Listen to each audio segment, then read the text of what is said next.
ജീവിതത്തിൽ എപ്പോഴാണെങ്കിലും ഒരു കൊച്ചു സമ്പാദ്യം നമ്മുടെ പേരിൽ ഉണ്ടായിരിക്കണം. അതായത് നമ്മൾക്ക് ജീവിക്കാനുള്ള ഒരു കൊച്ചു സമ്പാദ്യം. നമ്മൾ വിവാഹമൊക്കെ കഴിക്കുമ്പോൾ തന്നെ നമ്മൾ തീരുമാനിക്കുക ഒരു ചെറിയ പെർസെൻറ്റേജ് തുകയാണെങ്കിലും ഒരു സമ്പാദ്യമായിട്ട് അത് ഭാവിയിലേക്ക് വളർന്നു വരുന്ന ഒരു തുകയായിട്ട് ഇടാൻ നമ്മൾ എപ്പോഴും ശ്രദ്ധിക്കുക. അതിനു വേണ്ടിയിട്ട് എവിടെയെങ്കിലും ഏതെങ്കിലും ഒരു ഇൻവെസ്റ്റ്മെൻറ്റിൽ അല്ലെങ്കിൽ ഒരു ചിട്ടിയെങ്കിലും കൂടിയിട്ട് അത് പിടിച്ച് ഒരു FD ആയിട്ട് ഇട്ട് വയ്ക്കുക. കുറേ വർഷങ്ങൾ കഴിയുമ്പോൾ നമ്മുടെ മക്കളൊക്കെ പറക്കമുറ്റി അവരുടെ കാര്യങ്ങൾ നോക്കിപ്പോയി കഴിയുമ്പോൾ നമ്മളെ ഇട്ട് ഒന്നെങ്കിൽ നമ്മുടെ ഭർത്താവോ നമ്മുടെ ഭാര്യയോ ആരെങ്കിലും നമ്മളെ ഇട്ടിട്ട് അല്ലെങ്കിൽ അവർ ഈ ലോകത്തുനിന്ന് പോയി കഴിയുമ്പോൾ നമ്മൾ ഒറ്റപ്പെടാനുള്ള സാധ്യത മനസ്സിലാക്കി തന്നെ ജീവിക്കാവുള്ളൂ. അന്ന് നമ്മൾ കിടക്കയിൽ കിടന്ന് എഴുന്നേൽക്കാൻ പരസഹായത്തോടു കൂടി ജീവിക്കേണ്ട ഒരവസ്ഥയാണെങ്കിൽ നമ്മളെ നോക്കാൻ നമ്മുടെ മക്കൾക്കോ ഒന്നും സാധിച്ചു എന്ന് വരില്ല. കാരണം അവർ നമ്മളെക്കാളും സ്പീഡിലായിരിക്കും അവരുടെ ജീവിതം കെട്ടിപ്പടുക്കാൻ ഓടിക്കൊണ്ടിരിക്കുന്നത്. നമ്മൾ ജീവിച്ച പോലെ ആയിരിക്കില്ല അവരുടെ ജീവിതം. അവർക്ക് ഒത്തിരി ബുദ്ധിമുട്ടുകൾ പിന്നെയും ഉണ്ടായിരിക്കാം. അപ്പോൾ നമ്മളായിട്ട് നമുക്കൊരു ജീവിതത്തിൽ നമ്മൾ ജീവിച്ച് നമുക്ക് വേണ്ടിയിട്ടും കൂടെയല്ലേ. അപ്പോൾ നമ്മളായിട്ട് നമ്മുടെ ജീവിതത്തിൽ ഒരു കുറച്ച് തുക ഒരു സമ്പാദ്യമായിട്ട് ഉണ്ടാക്കി വയ്ക്കാൻ ശ്രമിക്കുക. നമുക്ക് എണ്ണയും കുഴമ്പോ മരുന്നോ അല്ലെങ്കിൽ എന്തെങ്കിലും അസുഖങ്ങൾ വരുമ്പോൾ ഹോസ്പിറ്റലിൽ പോകാനോ ഒരു വണ്ടി വിളിച്ച് പോകാനോ ആരെങ്കിലും ഒരാളെ ഒരു വേലക്കാരിയെ നിർത്താനോ എന്തിനാണെങ്കിലും നമ്മുടെ ഒരു കയ്യിലൊരു പൈസ ഉണ്ടെങ്കിലുണ്ടല്ലോ അത് നമുക്ക് അഭിമാനത്തോടെ പറയാം, എൻ്റെ പൈസയുണ്ട്, എനിക്ക് വേണ്ട പൈസ നിങ്ങൾ നിങ്ങളുടെ കാര്യങ്ങൾ ചെയ്തോളൂ എന്ന് പറയാൻ നമ്മുടെ മക്കളോട് പറയാൻ നമുക്ക് സാധിക്കണം. പൈസയുടെ മൂല്യം അത്ര വേറെ ഒന്നിനുമില്ല എന്ന് നമ്മൾ മനസ്സിലാക്കുക. കാരണം പൈസ ഇല്ലാണ്ട് ഇന്നത്തെ കാലത്ത് ഒരു കാര്യങ്ങളും ചെയ്യാൻ സാധിക്കുകയില്ല. നമ്മുടെ മക്കളുടെ കാര്യമാണെങ്കിലും അവർ ഓടി നടന്ന അന്യരാജ്യങ്ങളിലും ഒക്കെ പോയി ജോലി ചെയ്യുന്ന എന്തുകൊണ്ടാണ്? പൈസയ്ക്ക് വേണ്ടിയിട്ടല്ലേ.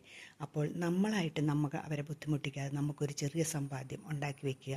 അതാണ് ആദ്യമേ ചെയ്യേണ്ടത്. അത് എന്തെങ്കിലുമൊക്കെ ആയിട്ട് കുറച്ച് ഞാൻ പാവപ്പെട്ടവനാണ്, എനിക്കങ്ങനെ സമ്പാദിക്കാൻ പറ്റണില്ല, വലിയവരുടെ കാര്യങ്ങളൊന്നും പറഞ്ഞിട്ട് കാര്യമില്ല, വലിയവർക്ക് മാത്രമേ പൈസ ഉണ്ടാക്കുള്ളൂ, അങ്ങനെയൊന്നുമില്ല. പാവപ്പെട്ടവരാണെങ്കിൽ ഒരു 100 രൂപ കിട്ടിയിട്ടുണ്ടെങ്കിൽ അതിൽ 10 രൂപ മാറ്റി വയ്ക്കാൻ നമുക്ക് സാധിക്കില്ലേ?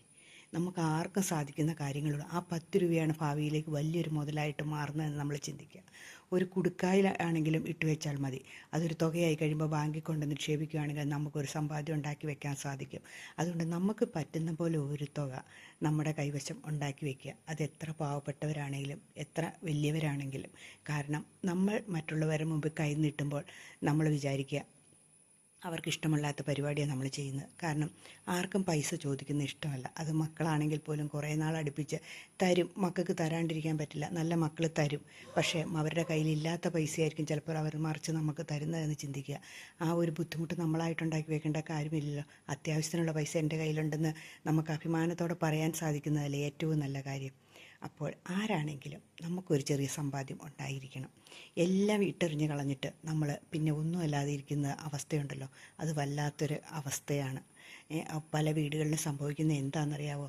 മക്കൾക്ക് ഹൗസിംഗ് ലോണായി, വണ്ടിയുടെ ലോണായി, അതും ഇതും ഒക്കെ ഉണ്ടായിരിക്കും. അതിൻ്റെ കൂടെ പ്രായമായ മാതാപിതാക്കളും കാണും. അവർ കിടപ്പ് രോഗികളും കൂടെ ആണെങ്കിൽ ഈ മക്കൾക്ക് ഇതെല്ലാം കൂടെ എത്തിച്ചു കൊണ്ടുപോകാൻ സാധിക്കാതെ വരികയും പിന്നെ ഇതിൻ്റെ കലി മുഴുവൻ തീർക്കുന്നത് അച്ഛനോടും അമ്മയോടല്ലേ പറ്റുള്ളൂ. അതുകൊണ്ട് അവർ മുറുമുറുക്കുകയും ചെയ്യുന്നതും കാണാം. അതുകൊണ്ട് നമ്മൾക്ക് പറ്റുന്ന കാലത്ത് നമുക്കുള്ള സമ്പാദ്യം ഉണ്ടാക്കാൻ പ്രത്യേകം ശ്രദ്ധിക്കുക. അത് പ്രധാനപ്പെട്ട ഒരു കാര്യമാണ്. അല്ലാതെ എല്ലാം വാരിക്കൊരു മക്കൾക്ക് കൊടുത്തിട്ട് എൻ്റെ കയ്യിൽ ഇനി ഒന്നുമില്ല, നിങ്ങളെന്നെ നോക്കിക്കോളും, ഞാനെല്ലാം ഇൻവെസ്റ്റ് ചെയ്തേക്കണം നിന്നെയാണ്, പ്രായമാകുമ്പോൾ എന്നെ നോക്കിക്കോണം, ഇതൊന്നും പറഞ്ഞിട്ട് കാര്യമില്ല. നമ്മൾ നമ്മുടെ ഉത്തരവാദിത്തം നിറവേറ്റി കുട്ടികൾ പറഞ്ഞിട്ടല്ല നമ്മൾ ഓരോ കാര്യങ്ങൾ ചെയ്തത്. അവർക്കിടെ ആ സമയാസമയങ്ങളിൽ നമ്മൾ എല്ലാ കാര്യങ്ങളും ചെയ്തു കൊടുത്തു. കാരണം അവർ പറഞ്ഞിരുന്നില്ല, അവരെ നമ്മൾ നല്ല നിലയിൽ എത്തിക്കണം എന്ന് ഓർത്തിട്ട് തന്നെയാണ് നമ്മൾ ഓരോ കാര്യങ്ങൾ ചെയ്യണത്. പക്ഷെ നമ്മൾ ഒന്ന് ചിന്തിക്കണം, നമ്മുടെ കാര്യങ്ങൾക്കും പ്രാധാന്യമുണ്ട്. കുറേ കഴിയുമ്പോൾ അവരവരുടെ ചിറകുകൾ മുളയ്ക്കുമ്പോൾ അവർ പറന്നു പോകുമെന്നുള്ള ചിന്തയോട് തന്നെയാണ് നമ്മൾ ജീവിക്കേണ്ടത്. അല്ലാതെ നമ്മുടെ കൂടെ നിന്നിട്ട് അവർക്കൊരു ജീവിതവും ഉണ്ടാകുകയുമില്ല. ഇന്നത്തെ കാലത്ത് പ്രത്യേകിച്ചും നമ്മുടെ കൂടെ മാതാപിതാക്കളുടെ കൂടെ മക്കൾ ജീവിക്കുന്നോർത്തുകൊണ്ട് ആരും ഇരിക്കേണ്ട. കാരണം മക്കൾക്ക് പറന്നില്ലെങ്കിൽ അവരൊരിടത്തും എത്തില്ല എന്നുള്ള ചിന്ത തന്നെയുണ്ട്, ഇല്ലേ? മറ്റുള്ളവരുടെ ഒപ്പം അല്ലെങ്കിൽ കിട്ടിയ വിദ്യാഭ്യാസത്തിനനുസരിച്ച് നല്ല നിലയിൽ എത്തിയില്ലെങ്കിൽ ഒരിടത്തും എത്തില്ല എന്നേ മക്കൾ പിന്നെ. അതുകൊണ്ട് അവർക്ക് അതിൻ്റേതായ സമയങ്ങളിൽ ചെയ്യേണ്ട കാര്യങ്ങൾ ചെയ്യുക. നമുക്കുള്ളതും കൂടെ ആ കൂടെ തന്നെ സമ്പാദിക്കാൻ ശ്രമിക്കുക. അല്ലാണ്ട് എല്ലാം ഞാൻ മക്കൾക്ക് ചെയ്തു, ഞാനെല്ലാം അവർക്ക് വേണ്ടി ചെയ്തു, ഇനി എന്നെ കൊണ്ടൊന്നും പറ്റില്ല, എൻ്റെ കയ്യിലൊന്നും ഇല്ലയെന്നും പറഞ്ഞ് ഇരിക്കാതിരിക്കുക. അങ്ങനെ പറയാൻ എളുപ്പമാണ്, ഇല്ലേ? എൻ്റെ കയ്യിലൊന്നുമില്ലാന്ന്, എൻ്റെ കയ്യിൽ ഇച്ചിരി ഉണ്ട് എന്ന് പറയാനല്ലേ. നിങ്ങൾ ഉദ്ദേശിക്കുന്ന പോലെ കോടാനുകോടി രൂപയൊന്നും നമ്മുടെ കയ്യിൽ വേണ്ട. ഒരു 50,000 രൂപയെങ്കിലും നമ്മൾ നമ്മുടെ പേരിൽ ഉണ്ടാക്കി വയ്ക്കാൻ ശ്രമിക്കുക. അതെങ്കിലും നമുക്ക് ആവശ്യത്തിനുള്ള എന്തെങ്കിലും സാധനം മേടിക്കാനോ എന്തിനാണെങ്കിലും ആ പൈസ മാത്രം മതി നമുക്ക് ഒരു സമ്പാദ്യമായിട്ട്, ഒരു കൊച്ചു സമ്പാദ്യമെങ്കിലും നമ്മൾ ഉണ്ടാക്കി വെക്കുക. നമുക്ക് സന്തോഷത്തോടെ ജീവിക്കാൻ അതൊക്കെ ധാരാളം മതി. ഒട്ടുമിക്ക ആൾക്കാർക്കും പറ്റുന്ന കുഴപ്പം എന്നാണെന്നറിയാം, അവർ അവരുടെ ജീവിതകാലത്തിൽ ഉള്ള സമ്പാദ്യങ്ങൾ മുഴുവൻ മക്കൾക്ക് വേണ്ടിയിട്ട് ചിലവഴിക്കും, മക്കൾക്ക് വേണ്ടിയിട്ടെല്ലാം ചെയ്തു കൊടുക്കും. അവരുടെ പേരിൽ ഒരു സാധനവും കാണുകയില്ല. കുറേ വർഷങ്ങൾ കഴിയുമ്പോൾ മക്കൾ തിരിഞ്ഞു നോക്കാതെയാകും. കാരണം അവരുടെ തിരക്കുകളും അവരുടെ ജീവിതവും വേറെയാണ്.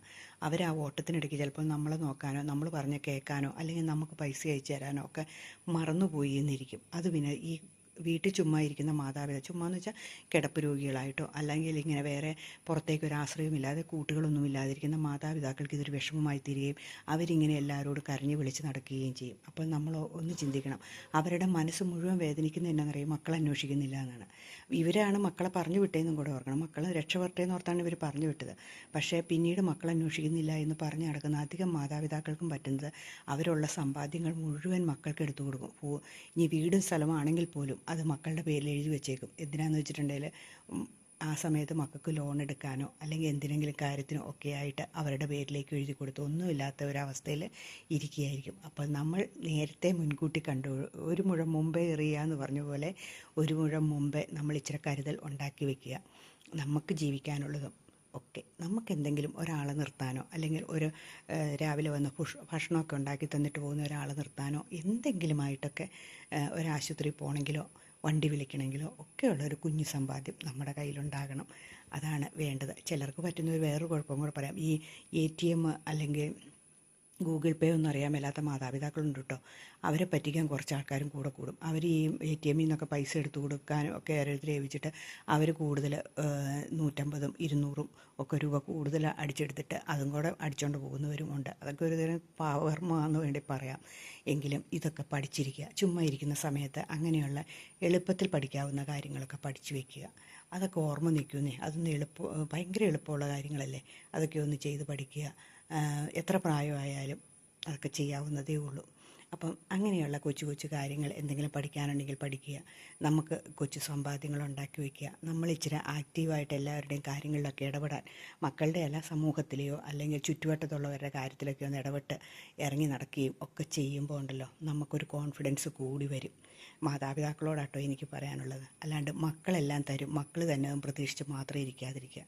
ഇനി മക്കൾ തരുന്ന പൈസയാണെങ്കിൽ പോലും അതിൽ നിന്നും സേവ് ചെയ്യാൻ ശ്രമിക്കുക. ഇനി മക്കൾ തന്നു കഴിഞ്ഞാൽ പോലും ആ പൈസയിലൂടെ നമുക്ക് ആവശ്യമുള്ള സാധനങ്ങൾ വാങ്ങിച്ച ശേഷം ബാക്കി സേവ് ചെയ്ത് വയ്ക്കുക. അപ്പോൾ നമുക്ക് കുറച്ച് കഴിയുമ്പോൾ ഒരു നല്ല സമ്പാദ്യം ഉണ്ടാകുകയും ചെയ്യും. അത് നമുക്ക് മക്കൾക്ക് തന്നെ തിരിച്ചു കൊടുക്കാമല്ലോ. ഏത് മക്കളാണ് തന്നതെന്ന് വെച്ചാൽ ആ മക്കൾക്ക് തിരിച്ചു കൊടുക്കാമല്ലോ, ഇല്ലേ? ഇപ്പം നോമിനീനെയൊക്കെ വെക്കുന്നുണ്ടല്ലോ, എൻ്റെ കാലശേഷം ഇന്നവർക്ക് എന്നൊക്കെ പറഞ്ഞ്, അതുപോലെ കൊടുക്കുകയും ചെയ്യാം. അപ്പം നമ്മൾ ഇതുപോലെയുള്ള കാര്യങ്ങൾ ചെയ്യുക. ഇത് പല മാതാപിതാക്കളും ബുദ്ധിമുട്ടുന്നത് കാണുമ്പോഴാട്ടോ ഇങ്ങനെ ഒരു വീഡിയോ ഇടാൻ തോന്നിയത്. കാരണം ഞങ്ങളുടെ ചുറ്റുവട്ടത്തെല്ലാം വിദേശങ്ങളിൽ ജോലി ചെയ്യുന്ന മക്കളുടെ അച്ഛനും അമ്മമാരുമാണ്. അവർ ഇങ്ങനെ ഓരോ കൊച്ചു കൊച്ചു സമ്പാദ്യങ്ങൾ ഉണ്ടാക്കുന്ന വീട്ടുകാരുണ്ട്. ചിലരൊന്നുമില്ലാതെ ഇരിക്കുന്നവരും ഉണ്ട്. അപ്പോൾ ഈ ഒന്നുമില്ലാത്തവരെ കണ്ടപ്പോഴാണ് ഞാനിങ്ങനെ മക്കൾ അയച്ചു തന്നില്ല, പൈസ തന്നില്ല, എനിക്കൊരു 100 രൂപ തരാമോ, 1000 രൂപ തരാമോ എന്നൊക്കെ അടുത്ത വീട്, കാരണം മക്കളൊക്കെ ഹൈ ലെവലിലാണ്, എന്നിട്ടും ഇങ്ങനെ അടുത്ത വീടുകൾ വഴി ചോദിച്ചുകൊണ്ട് നടക്കുന്നവരെയും കാണാൻ സാധിച്ചിട്ടുണ്ട്. അതുകൊണ്ടാണ് ഇങ്ങനെ ഒരു വീഡിയോ ഇടാം എന്ന് വിചാരിച്ചത്. അപ്പോൾ എപ്പോഴാണെങ്കിലും എത്ര പ്രായമായാലും നമുക്കൊരു കൊച്ചു സമ്പാദ്യം ഉണ്ടാക്കി വയ്ക്കുക. കിട്ടുന്ന പൈസയിൽ അത് കുഞ്ഞുനാൾ തൊട്ട്, അതായത് മക്കളെ പഠിപ്പിക്കുന്ന സമയത്ത് തൊട്ട് മീൻ മേടിക്കുമ്പോഴോ ഗ്യാസ് നിറയ്ക്കുമ്പോഴോ ഒക്കെ മിച്ചം പൈസ വരുന്ന പൈസയാണെങ്കിൽ പോലും നമ്മളൊരു സേവിങ് തുടങ്ങി വയ്ക്കുക. അത് ഇപ്പോഴത്തെ പെൺകുട്ടികളും ഇപ്പോഴത്തെ 50 വയസ്സ് 40 വയസ്സായവരും ഒക്കെ ചെയ്യുക കേട്ടോ. ഇങ്ങനെ വരുന്ന മിച്ചം പൈസകളെല്ലാം കൂട്ടി വെച്ചിട്ട് ഒരു തുകയാക്കി അത് ബാങ്കിൽ കൊണ്ടിടുക. അങ്ങനെ ഇട്ടിട്ട് അവസാനം ഒരു FD ഒക്കെ ഉണ്ടാക്കി ഇടുക.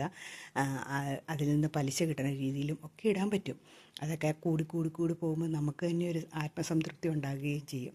അപ്പോൾ ഇതൊക്കെ ചെയ്യുക. അതൊക്കെ നിസ്സാര കാര്യങ്ങളല്ലേ, ചെയ്യാൻ പറ്റുന്നതല്ലേ ഉള്ളൂ. അല്ലാണ്ട് ഞാൻ പാവപ്പെട്ടവനെ എനിക്കുണ്ടാക്കാൻ പറ്റും, ഇതൊക്കെ പൈസക്കാർക്ക് പറഞ്ഞ കാര്യമൊന്നുമില്ല. നമ്മുടെ കൊക്കിലൊതുങ്ങുന്ന പൈസ നമ്മൾ സമ്പാദിക്കുക. 10 രൂപ എങ്കിൽ 10 രൂപ അത് മതിയെന്നേ. അതാണേലും ഒന്ന് ഓർത്ത് നോക്കിയേ, ഒരാഴ്ചയിൽ ഒരു 20 രൂപ സമ്പാദിച്ചാൽ അത്രയായില്ലേ? ഒന്ന് ഓർത്ത് നോക്കൂ. അങ്ങനെ കൂടി കൂടി അത് പൊക്കോളും കേട്ടോ. അപ്പം ഇതൊന്ന് ചിന്തിച്ച് നോക്ക്.